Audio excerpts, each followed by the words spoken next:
This is the Shure MV7 Plus via USB, and this is the Shure SM7B and its XLR. My name is Ray. This is Boring Test Video, where I record the answers to the questions I have about audio and video gear and share them with you. And I want to know, can an MV7 Plus sound like an SM7B? Hit subscribe to catch all the boring videos. So if you're listening to this with headphones on, that's the best way you're going to be able to hear the differences. I'm recording these mics right next to each other, and you can see I've gain staged them in the software, so they are hitting about the same levels when they're being recorded. If you are wearing headphones, you probably hear fan noise. Normally I would do processing that would get rid of that. We are right in front of the computer here, and we have two lights on, so it's going to be a little noisy. But here's what that sounds like when you remove the noise.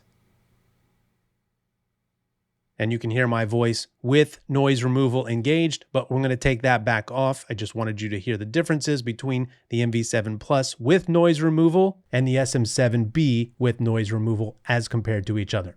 Otherwise, these microphones are both set up in basically their default setup, the way they came out of the box. The SM7B has none of the frequency cut or boost options that are on the back. It's in its neutral flat state. And the MV7 Plus has none of its processing options that we have here in the app.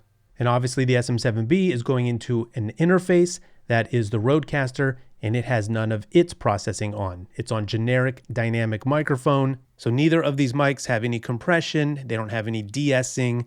They don't have any tone curves, no denoising, no pop filter, no limiter. Nothing that can be applied to either one of these microphones is being applied. And you can hear the microphones as I go back and forth. We have the MV7 Plus, again, plugged in via USB.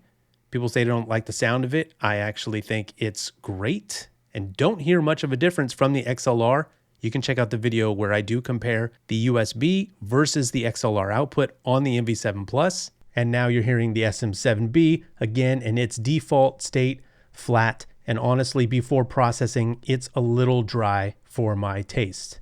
I think the MV7 Plus is brighter in its natural state than the SM7B, and I also think the SM7B is a little darker than most microphones in its natural state. So how do these sound compared to each other? The MV7 Plus is inspired, obviously, you can tell by the way it looks, by the SM7B. They have that barrel shape dynamic broadcast microphone style to them, and I think they don't sound completely dissimilar. But when we go ahead and add some processing to these microphones, how close can we get the MV7 Plus to sound like the Shure SM7B? And now I'm doing some EQ to the SM7B, both of these to sort of bring them closer together. So now you're hearing them both together with the final post-processing.